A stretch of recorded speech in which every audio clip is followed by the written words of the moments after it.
UPSC clear किया, rank 570 IPS, becoming the youngest IPS of Gujarat at such a early age, and then people come to you and बोलते हैं आप बहुत नसीबदार है, you are very lucky. I tell them in reverse, luck favours the brave. कोई अपना luck साथ में लेके नहीं आता, वो बनाना पड़ता है. अगर आपके पास रिस्क लेने का एटीट्यूड है, सी मैं गुजराती हूं and we know the business, and business का एक ही फंडा है, higher the risk higher the profit. So अगर 8:30 को आपका एक्सीडेंट होता है और 9 o'clock आप मेंस की एग्जाम देने जा सकते हैं, इंटरव्यू से पहले 1 महीने तक आप हॉस्पिटलाइज्ड है और उससे 1 वीक पहले आप दिल्ली जाके उसकी प्रिपरेशन कर सकते हैं, तो luck has to come with you. उसको आना पड़ेगा और आपको आईपीएस बनाना पड़ेगा. लोग बोलते हैं कि एक्सीडेंट के बाद आप जाके आए एंड ऑल, तो द सिंपल था कि मैं एग्जाम के लिए निकला, मेंस मेरा था, सुबह GS3 का पेपर था. 8:30 को मेरा स्कूटी स्लिप हो गया, मेरा लिगामेंट इंजरी हो गया, लेफ्ट हैंड में इंजरी था, सीट से ब्लीडिंग हो रहा था. लेकिन मेरे पास 2 ऑप्शन थे. मैं खड़ा हुआ, मैंने देखा, okay my right hand is safe, and I decided I'll go to the exam hall and write the exam.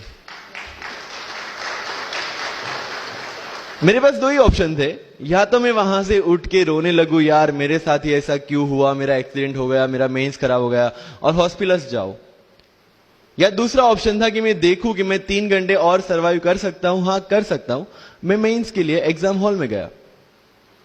ये जितने भी फोटोग्राफ्स लगे हैं, सर ने जैसे बताया कि जितने भी इंसान सक्सेसफुल हुए, अगर आप उसकी लाइफ स्टोरी देखेंगे तो कहीं ना कहीं एक मोमेंट आता है जहां पे वो इंसान की जो स्ट्रगल है वो पीक पे हो जाते हैं.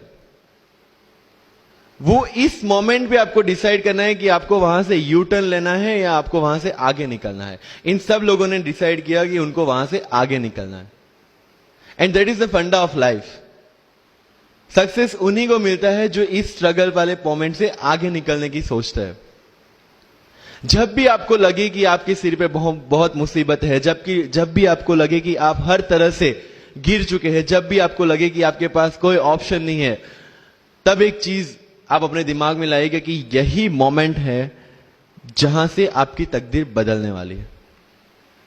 क्योंकि डायमंड जो होता है वो जितना ज्यादा घिसता है उतनी ज्यादा उसकी वैल्यू होती है. सोना जो होता है वो जितना ज्यादा तपता है उतनी उसकी वैल्यू होती है. अगर आप जिंदगी में तप रहे हैं, अगर आप जिंदगी में घिस रहे हैं, अगर आपको लग रहा है कि आप हर तरह से मुसीबतों में गिरे हुए हैं, तभी आपकी जो वैल्यू है वो बढ़ने वाली है.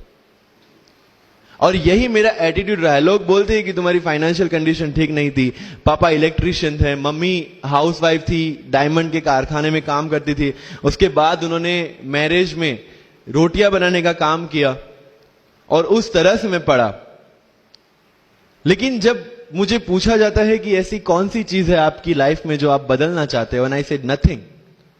क्योंकि अगर वो चीजें नहीं होती मेरी लाइफ में तो शायद आज आपके सामने में नहीं होता.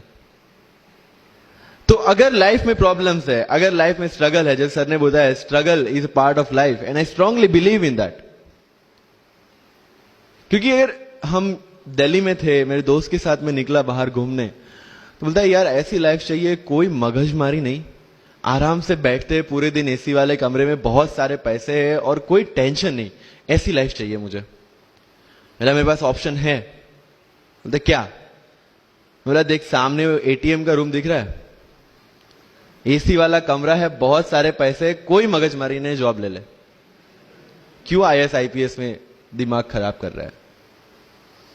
अगर स्ट्रगल नहीं चाहिए तो you have to compromise with that life.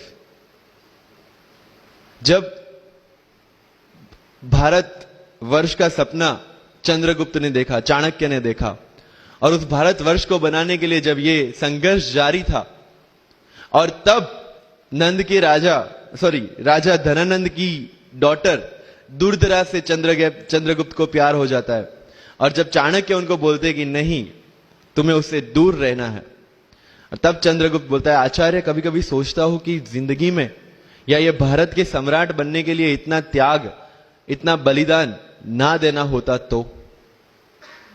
और तब चाणक्य रिप्लाई करते हैं तो हर कोई भारत का सम्राट होता।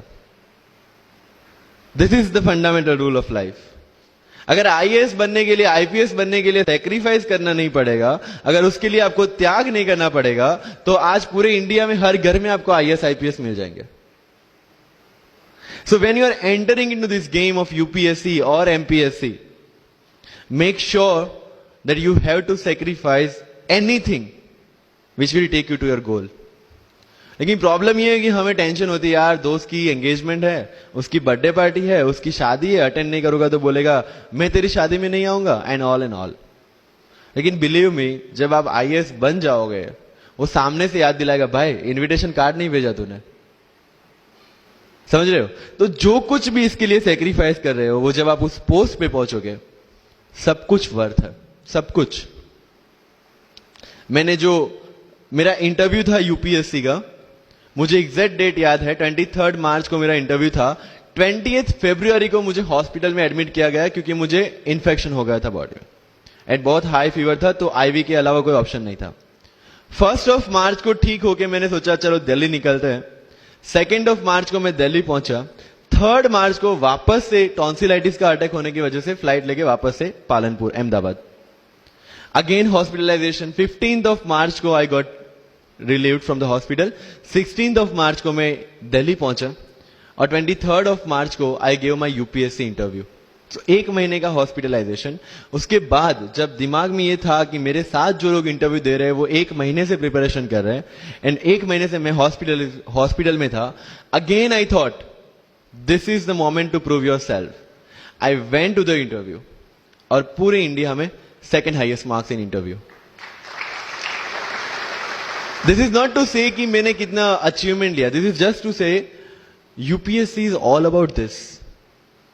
मैंने कोई प्रिपरेशन नहीं की थी यूपीएससी के लिए, इंटरव्यू के लिए, but again I scored good marks in interview, because UPSC सिर्फ आपका नॉलेज चेक नहीं करता। Make it very clear in your mind. जैसे सर ने बोला, it's a game of wisdom. आपको पहले ऑफिसर बनना पड़ेगा यहां से। यूपीएससी का काम तो सिर्फ थप्पा लगाना है कि हाँ ये ऑफिसर बन गया। जितने भी आईएएस आईपीएस ऑफिसर्स को आप मिलोगे, you will realise this thing कि ऑफिसर वाली क्वालिटीज इसमें पहले से है। आप जब प्रिपरेशन स्टार्ट करते हैं तभी से समझ लीजिए कि आपकी आईएएस और आईपीएस की ट्रेनिंग भी स्टार्ट हो गई।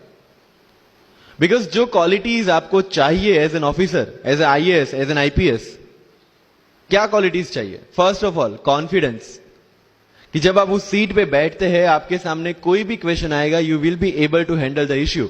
ये कॉन्फिडेंस लेके आपको उस सीट पे बैठना है। यही कॉन्फिडेंस चाहिए when you start the preparation. Decision making, अगर हर एक टॉपिक पे आप हर एक कोई को पूछने जाते हैं, भाई इसमें कौन सी बुक पढ़ूं, इसमें क्या पढ़ूं, इसमें क्या करूं, then you are not suitable for this exam. लोग बोलते हैं कि 1 साल में प्रिपरेशन, जैसे मैंने जून 2016 में मैं दिल्ली गया, और जून 2017 में मैं अपियर हुआ, and I clear UPSC and GPSC. People से कि सर 1 साल की मेहनत में आपने एग्जाम क्लियर कर दिया। यस, टेबल और चेयर पे बैठ के करने वाली मेहनत 1 साल की थी, लेकिन उसके पीछे की मेंटल प्रिपरेशन कितनी पुरानी थी। जब मैं प्राइमरी स्कूल में था तब सोचा था कि आईएएस बनना है, और तब से मेरी जो जर्नी है, तब से मेरा जो टेम्परामेंट है, तब से मेरा जो एटीट्यूड है, वो इसी डायरेक्शन में था। जब कॉलेज में था तब मैंने एनजीओ स्टार्ट किया। 3 एनजीओ से मैं जुड़ा था। जब लोग सोशल मीडिया, व्हाट्सएप और फेसबुक पे बिजी थे, मैं वहां स्लम में जाके बच्चों को पढ़ा रहा था। क्यों? क्योंकि मुझे पता था कि फ्यूचर में यही काम करना है, क्यों ना अभी से उसकी ट्रेनिंग ले लो। So I have invested my each and every moment for this goal. Because जो पर्सनालिटी टेस्ट लास्ट में यूपीएससी लेता है, इंटरव्यू नहीं है वो, we consider it as interrogation. Interview को इंट्रोगेशन लेके चलता है, वहां पे पूछताछ होगी नहीं।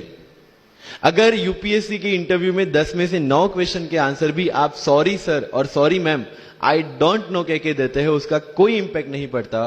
इंपैक्ट पड़ता है वो 9 क्वेश्चन न आने का प्रेशर आप कैसे हैंडल करते हैं। आपके पसीने छूट जाते हैं या आप वही टेम्परामेंट के साथ इंटरव्यू कंटिन्यू करते हैं। मार्क्स उस चीज के, मार्क्स है आपकी सोच के। एक ऑफिसर के तौर पे जब आपको आईएएस या आईपीएस की सीट पे बिठाया जाएगा, how will you treat the citizens of this